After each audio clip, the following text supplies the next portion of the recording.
داعی اللہ بھی ہیں. آقا علیہ السلام نے کفر کے نظام کو تھریٹ بھی کیا, آقا علیہ السلام نے جنگیں بھی کی, اور پورا آپ نے گورننگ سسٹم رن کیا, رن کر کے بتایا, اور اس کا نظام بھی وضع.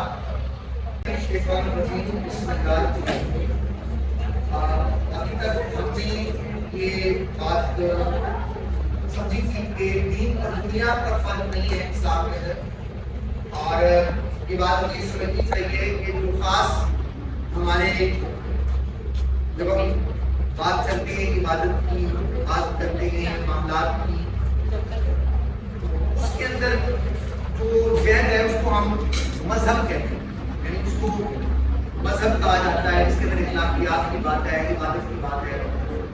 لیکن اسلام کے اندر وہ تمام ایریا جو دنیوی امور سے تعلق رکھتا ہے اور جس کا خالص تعلق بظاہر اس دنیا کے ساتھ ہے, اس دنیا کے نظام کے ساتھ ہے, اسے ہم سیاست کہتے ہیں.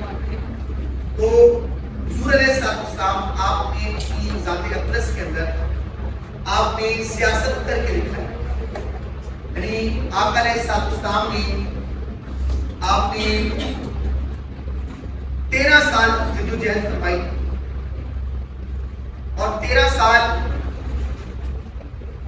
آپ نے مکہ کے اندر جب گزارے, جب آپ کے پاس کوئی گورنمنٹ نہیں, وہاں پر آپ نے دیکھیں کہ آقا علیہ السلام کی جو سیرت طیبہ ہے ہمیں نظر آتا ہے کہ جب تک عقیدے کی بات ہو رہی تھی قرآن میں تقریباً 86 سورہ ایسی ہیں جو مکہ کے اندر نازل ہیں, مطلب تقریباً 28 سورہ ایسی ہیں جو مدینے کے اندر نازل ہیں. یہاں 13 سال کے بعد جب مدنی دور کے اندر جو سٹارٹ کی 86 سورہ ہے اس کے اندر زیادہ تر بات عقیدے کی, اللہ کو مانو, رسولوں کو مانو, اللہ کی کتابوں کو مانو, آخرت کا ذکر ہے, مرنے کے بعد اٹھائے جانے کا ذکر ہے. آپ دیکھیں کہ اس دوران حضور علیہ السلام نے کسی کو جواب دینے کا بھی حکم نہیں, یعنی کیا کیا مظالم نہیں ڈھائے. آپ دیکھیں کہ کیا کیا مظالم نہیں ڈھائے کفار نے. آقا علیہ السلام 3 سال خفیہ تبلیغ فرمائی کہ اگر آپ فوراً نہیں, ایسے تو آپ اللہ کے نبی تھے آپ, لیکن آپ نے تمام حکمتوں کو مد نظر رکھا. جب آپ دین کی دعوت کی طرف آئے, آپ نے 3 سال خاموش تبلیغ کی, جس کے اندر تقریباً 40 لوگ مسلمان ہوئے. اس کے بعد اللہ تعالیٰ نے حکم دیا کہ آپ اعلانیہ طور پہ جا کر دعوت دی جائے. تو جب اعلانیہ دعوت دی گئی تو اس کے بعد آپ دیکھیں ابو لہب نے کس قدر آقا علیہ السلام کو تکلیفیں دی, ابو جہل نے کس قدر آقا علیہ السلام کو تکلیفیں دی. حضور علیہ السلام کہیں جاتے تھے تو معاذ اللہ آپ کے رستے کے اندر کانٹے بچھا دیے جاتے تھے. آقا پاک علیہ السلام نماز پڑھتے تھے تو معاذ اللہ آپ کے اوپر اوزری ڈال دی جاتی تھی. اور صحابہ کرام پہ کیا کیا مظالم نہیں ہوئے, حتیٰ کہ مسلمانوں کو ہجرت حبشہ اولا کرنی پڑی, نجاشی کے پاس جانا پڑا جو نیک دل بادشاہ تھا, عیسائی تھا لیکن نیک دل بادشاہ تھا. پھر اس کے بعد جب مسلمان واپس آتے ہیں پھر مظالم بڑھ جاتے ہیں تو مسلمانوں کو دوبارہ جانا پڑا. حضرت بلال کے اوپر جو مظالم ڈھائے گئے, اور بہت سے صحابہ کی مثالیں دی جا سکتی ہیں. تو نتیجہ یہ ہے کہ انہیں دوسری دفعہ ہجرت کرنی پڑی, یعنی ہجرت حبشہ ثانیہ ہوئی. اور پھر آپ دیکھیں کہ وہاں پر جب وہاں پر کفار آ گئے تو آپ اندازہ کریں کہ فریڈم آف ایکسپریشن کی جو بات ہے, یہاں آپ بات کرتے ہیں کہ دس از سینچری آف ڈائلاگ, مکالمے کی صدی. مکالمے کے ذریعے آپ ڈائلاگ کے ذریعے آپ بہت کچھ کر سکتے ہیں. حضرت علی کرم اللہ وجہ آپ کے جو بھائی تھے حضرت جعفر طیارہ رضی اللہ عنہ, انہوں نے کتنی خوبصورتی کے ساتھ ڈائلاگ کیا, اور وہ ڈائلاگ کر وہ مسلمانوں کو باحفاظت لے آئے وہاں سے. پھر آپ دیکھیں کہ مسلمانوں پر جو شیخ ابی طالب کی گھاٹی میں قید کر دیا گیا, یعنی 3 سال سوشل بائیکاٹ کر دیا گیا آقا علیہ السلام. اور آقا علیہ السلام کے ساتھ رہنے والے جتنے بھی ان کی اتباع کرنے والے صحابہ کرام نے ان کا سوشل بائیکاٹ کیا گیا. 3 سال تک ان کے پاس کوئی کھانا لے کر آنے نہیں دیا جاتا تھا, پتوں پہ گزارا کیا, پتے کھا کر گزارا کیا صحابہ کرام علیہ مجمعین نے. پورا ایک سوشل بائیکاٹ انہوں نے دیکھا. پھر آپ دیکھیں کہ جب آقا علیہ السلام آپ طائف کی طرف دعوت دے کے جاتے ہیں تو شریف بچے پیچھے لگ جاتے ہیں, آپ پر سن باری کرتے ہیں، حتیٰ کہ آپ کا اتنا خون مبارک رہتا ہے کہ آپ کے پاؤں مبارک میں جم جاتا ہے۔ جبرائیل علیہ السلام آتے ہیں، کہتے ہیں کہ حضور اگر آپ حکم کریں تو میں ان لوگوں کو پہاڑوں کے درمیان تباہ کر دوں۔ آپ نے فرمایا نہیں، یہ نہیں تو ان کی آنے والی نسلیں ضرور اللہ کے دین کو قبول کریں۔ تو آپ نے ان کے لیے دعائیں ضرور نہیں فرمائی، بلکہ آپ نے ان کے لیے رحمت کی دعا فرمائی۔ تو آپ اندازہ کریں کتنا ایک اس 13 سال کی پیریڈ میں مسلمانوں کو ستایا گیا، لیکن آقا علیہ السلام نے کسی کو بھی جتنا بھی ظلم کیا گیا آپ نے جوابی کارروائی کا حکم نہیں۔ جب تک کس سے پتہ چلتا ہے کہ اس دوران میں عقیدے کی تعمیل ہو رہی تھی، عقیدے کی بنیاد پہ کسی کو قتل کرنا جائز نہیں۔ لا اکراہ فی الدین، دین میں کوئی جبر نہیں۔ ہاں جب آقا علیہ السلام کو اللہ تعالیٰ نے حکم دیا آپ ہجرت کریں، اور جب آپ ہجرت کی اور آپ نے ایک ریاست کی بنیاد پر، آقا علیہ السلام نے کیا کیا؟ ایک ریاست کی بنیاد، ایک اسٹیٹ کی بنیاد رکھی۔ اب جب اس اسٹیٹ کو خطرات لاحق ہوئے تو آپ نے جنگی، تو آپ نے جو جنگ فرمائی ہے وہ عقیدے کی بنیاد پر نہیں کی کہ میں مسلمان ہوں وہ کافر ہے اس بنیاد پر جنگ ہوگی۔ جنگ جو ہے وہ اسٹیٹ کے اوپر، جب اسٹیٹ کو خطرات لاحق ہوئے تو آپ نے ریاست کے تحفظ کے لیے آپ نے جنگیں فرمائی۔ اچھا آقا علیہ السلام کا طرز سیاست کیسا؟ میں اس میں تھوڑی سی بات کروں۔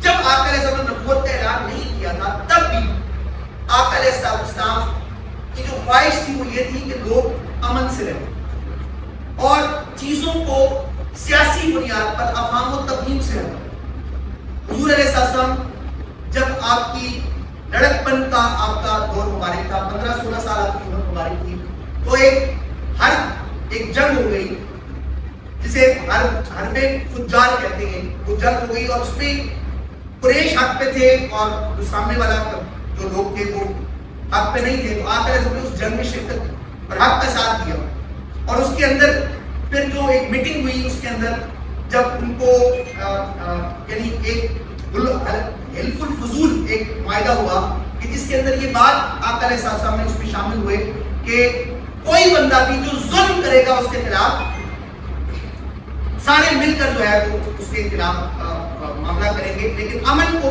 حد الامکان کوشش کریں گے کہ امن برقرار رہے۔ تو ایک سیاسی فتح اس دور میں عربوں کے اندر ہوئی۔ تو آقا علیہ السلام کی طبیعت کے اندر یہ بات تھی کہ چیزوں کو افہام و تفہیم سے حل کیا جائے، اور اسی طریقے سے آپ دیکھیں کہ جب خانہ کعبہ کے اندر حجر اسود کو نصب کرنے کی بات تھی تو اس میں بھی تمام قبیلے جھگڑ پڑے۔ تو آقا پاک علیہ السلام نے تجویز دی کہ یا سب میں فائنل ہوا کہ جو سب سے پہلے صبح خانہ کعبہ میں داخل ہوگا تو وہ حجر اسود کو اپنی جگہ پر لگائے گا۔ سب سے پہلے آقا علیہ السلام تشریف لے کر آئے، تو آپ چاہتے تو خود بھی آپ حجر اسود کو لگا سکتے تھے، لیکن آقا علیہ السلام نے کیا کیا؟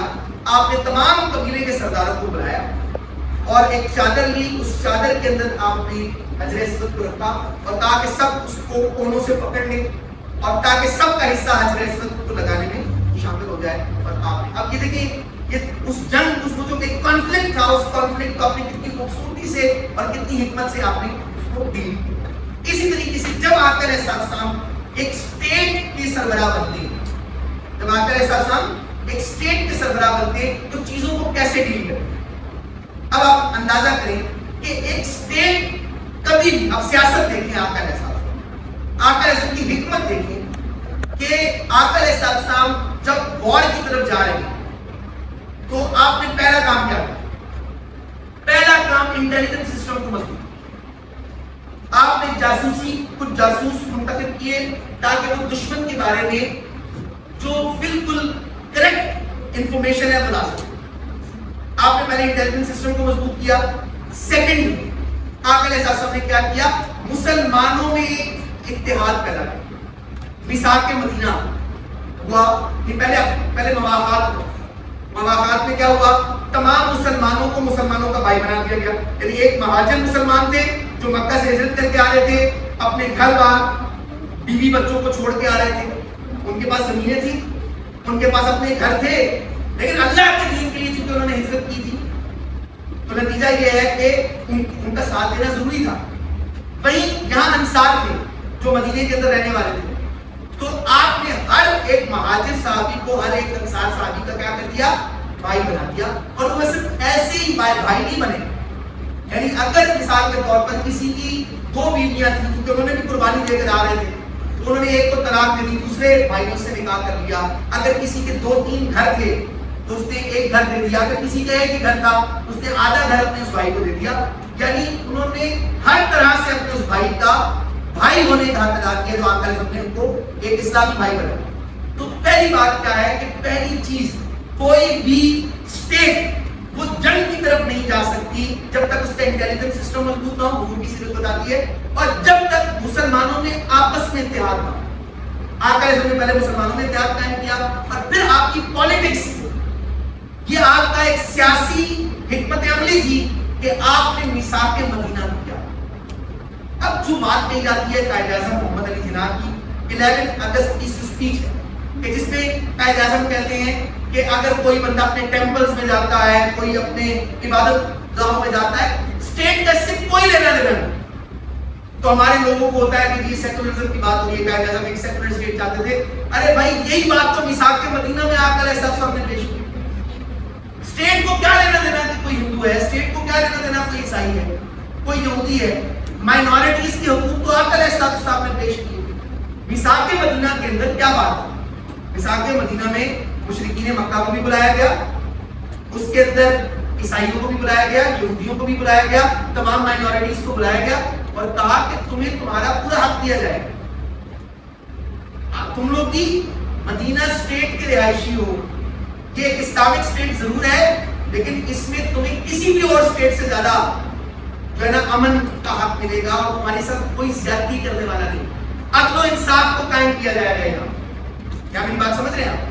تو ادھر آ کر احساس نے کیا کیا کہ جب اس میں آپ نے ان کا اتحاد کیا اور ان میں ایک چیز کہا کہ غداری کی معافی. اگر کسی نے مکہ میں جا کے کوئی پیغام پہنچانے کی کوشش کی یا کسی کی وفاداری اگر مکہ والے لوگوں کے ساتھ ہے تو ہم اس کو برداشت کریں گے. آپ دیکھیں آقا علیہ السلام نے یہ سٹیپس لینے کے بعد، مائنورٹیز کو بھی اپنے ساتھ ملانے کے بعد، مسلمانوں میں بھی اتحاد پیدا کرنے کے بعد، انٹیلیجنس سسٹم کو مضبوط کرنے کے بعد، اب آپ جو ہے وہ جہاد کی طرف جاتے ہیں اور غزوہ بدر. تو آپ کی سیاست کا آپ اندازہ لگائیں، سیاسی حکمت عملی کا اندازہ لگائیں کہ پھر اس کے دور رس نتائج مرتب ہوتے ہیں. آگے آپ دیکھیں کہ آقا علیہ السلام نے جو صلح حدیبیہ، حضور علیہ السلام کا جو طرز سیاست تھا اس کے اندر جنگ، آپ کوشش آپ کی تھی کہ جنگ جو ہے وہ نہ ہو، آپ جو ہے وہ امن کو موقع دینا چاہتے ہیں. اب اگر آپ کی کوشچن کریں گے اس کی کیا دلیل کیا ہے، تو غزوہ بدر ہوتی ہے تو زیادہ کون چل کے آتا ہے؟ کفار چل کے آتے ہیں. مدینے سے قریب ہے بدر، زیادہ کون چل کے آیا؟ ایگریسو کون ہے؟ کفار ہے. احد کے اندر نہیں، حضور تو جنگ، حضور تو امن چاہتے ہیں. احد کے اندر کون ایگریسو ہے؟ اب احد قریب ہے مدینہ سے، مکہ سے کوئی اتنا فاصلہ طے کر کے آتے ہیں. ایگریسو کون ہے؟ حتیٰ کہ غزوہ خندق کے موقع پر 10,000 کا لشکر لے آئے اور مسلمان اس پوزیشن میں نہیں تھے کہ لڑ سکے. سیاسی حکمتیں ہوتی ہیں. آپ کا کیا تھی؟ آپ نے کہا وار سے کس طرح بچا جا سکتا ہے. آپ نے مشورہ کیا. سلمان فارسی رضی اللہ تعالیٰ نے کیا کہا؟ انہوں نے کہا، حضور نے کہا کیسے جنگ سے بچا جا سکتا ہے؟ حضرت سلمان فارسی نے کہا حضور اگر خندق کھود دی جائے تو جنگ نہیں ہوگی. اب حضور نے اپنی مشاورت کی، آپ اللہ کے نبی ہیں لیکن آپ مشاورت کر رہے ہیں. اب مجھے یہ خندق کیا ہوتا ہے؟ انہوں نے کہا جی پرشین امپائر کے وہاں پر آپ جب چاہتے ہیں کہ جنگ نہ ہو تو ہم خندق کھود دیتے ہیں. تو یہ 2 مدینے کی پہاڑیاں، ان کے درمیان اگر ایک چوڑی سی خندق کھود دی جائے تو کوئی بھی اس کو عبور نہیں کر سکتا، کوئی گھوڑا بھی اس کو پھلانگ نہیں سکتا، تو حملہ ہی نہیں ہوگا. حضور نے تو جنگ سے پریکاشنز کے معاملات کو اختیار کیے. اور پھر آپ دیکھیں کہ غزوہ خندق کے بعد فوراً صلح حدیبیہ ہو جاتا ہے. یہ آپ دیکھیں آپ کی پالیٹکس کیا ہے. یعنی حضور علیہ السلام ایک معاہدہ کرتے ہیں، اس معاہدے کے اندر شرمناک شرائط ہیں کہ اگر مثال کے طور پہ کافروں سے کوئی بندہ مسلمانوں کے پاس آ جائے گا تو مسلمانوں کو واپس کرنا پڑے گا، اور اگر مسلمانوں کا کوئی بندہ کفار کے وہاں پر چلا گیا تو وہ واپس نہیں کریں گے. اور بہت ساری شرمناک شرائط تھی. لیکن حضور نے ایک معاہدہ کیا کہ 10 سال تک جنگ نہیں ہوگی. آپ نے پالیٹکس کو اس طریقے سے دی کہ 10 سال تک جنگ نہیں ہوگی. اور آپ دیکھیں کہ آقا پاک علیہ السلام نے جب اس معاہدے کو قائم کیا تو معاہدہ ان کی طرف سے توڑا گیا. اور جب معاہدہ ان کی طرف سے توڑا گیا تو تو آقا پاک علیہ السلام آپ جب خانہ کعبہ مکہ میں داخل ہوتے ہیں، آپ جب مسلمانوں کو حق حاصل ہو گیا کیا وہ مکہ پہ حملہ کر سکتے ہیں کیونکہ معاہدہ مشرکین کی طرف سے توڑا گیا تھا، تو سب لوگ کہہ رہے ہیں آج بدلے کا دن ہے، آج انتقام کا دن ہے. لیکن آقا علیہ السلام کی طرز سیاست کیا تھی، آپ کی پولیٹکس کیا تھی؟ آپ نے سب کو معاف کر دیا، آپ نے سب کو معاف کروا دیا. اور آقا پاک علیہ السلام نے ایک اس طریقے سے اپنا ایک پولیٹیکل سسٹم آپ نے سٹیبل کیا کہ جس میں انصاف کی فراہمی کو یقینی بنایا. یعنی آپ فرماتے ہیں کہ پولیٹیکل سسٹم کے اندر سب سے اہم چیز انصاف ہے. اگر عدل و انصاف نہیں ہے کسی ریاست کے اندر تو اس کا پولیٹیکل سسٹم چل نہیں سکتا.